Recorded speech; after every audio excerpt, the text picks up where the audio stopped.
Bonani, ngiyathemba niyaphila bafowethu. Kade abantu lokhu bengithega mfethu bengidema bengibuza mfethu ukuthi yini ngixabene nomduduzi mfethu wayesenza ingoma sikhipha ingoma ezifanayo omaqondana sobabili ngesikhathi esisodwa. Ngithi angenze le video mfethu ngizo address ukuthi ndodana ngamfonela mina besaqala nje ukungithega mfethu angitshela ngifonela uDenje Thabo mfethu ngibona lento le ngithi ngamfonela undodana ngambuza ukuthi inkabe yami manje yini sidonsene ngehluthu manje. Nakho mfethu ngiqeda khipha ingoma mfethu ngilo ngaqala ukuyipromoter ngoFebruary. Ikwenze njani yini woniwa yini umoya wakho manje ukuthi now you gonna go in studio and record the same song? Hayi man ndoda iyenze senzo wathi hayi kimi bhuti omdala ngizoyihlehlisa ngizokuyikhipha manje ngithi hayi kuyoba kungcono ngalowo ndlela lo ngoba mfethu asikwazi ukuthi siqophisane siyinsizwa kanjena mfowethu. Hayi alright umjidisi lokho ebhizi impela ubhizi uzama ukuhlongoza ngayo manje ke manje ngathi uzama ngayo yonke indlela mfowethu ukuthi alwe izimpi zakhe ngengoma ngale ngoma le manje inkinga into efika isifika ingicasule ke manje ukuthi phela manje izokhipha ukudla eplateini lami manje ngoba ngithathela isikhathi ngayibhalela ingoma ngakhanda iconcept ngayenza ngayirecorda ngayiposta ngayiphusha ngayidropa naye uyobona yonke into ihambayo usefuna ukwenza the same thing wenza the same concept anginendaba negama lengoma but the same concept pho.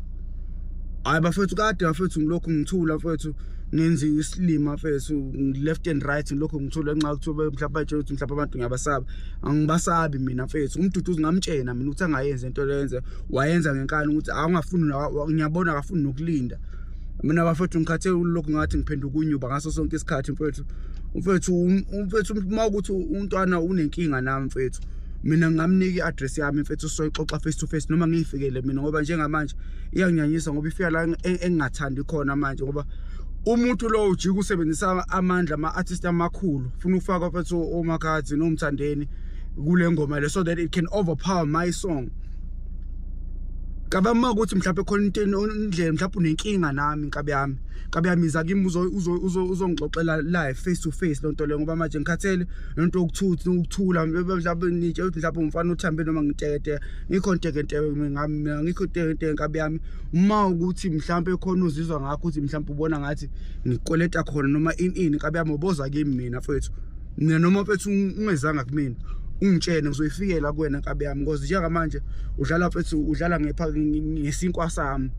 eniyanginyanyisa lento ngoba hlezi mfethu ngifika the same thing kule game yeni le sonke lezi sikhathi njalo ngizama ngifika na something ngenza something ngizama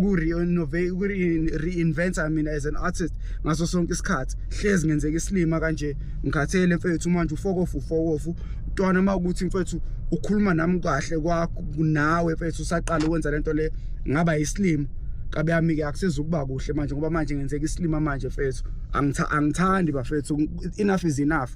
Makuthi kanjani mfethu if you really meant well bungalinda nengoma yakho mfethu nginankinga mina nengoma yakho anginenkinga nanegama lengoma nginenkinga nanokuthi you took the same concept anginendaba nalokho you could have waited manje uzofuna uzoqophisana nami ngengoma yami mfethu engikhandele yona wena yakho uyenza literally after sengirelease ngisho nokurelease yami khona ukwenza nilima lapho khona nokujwela namasimba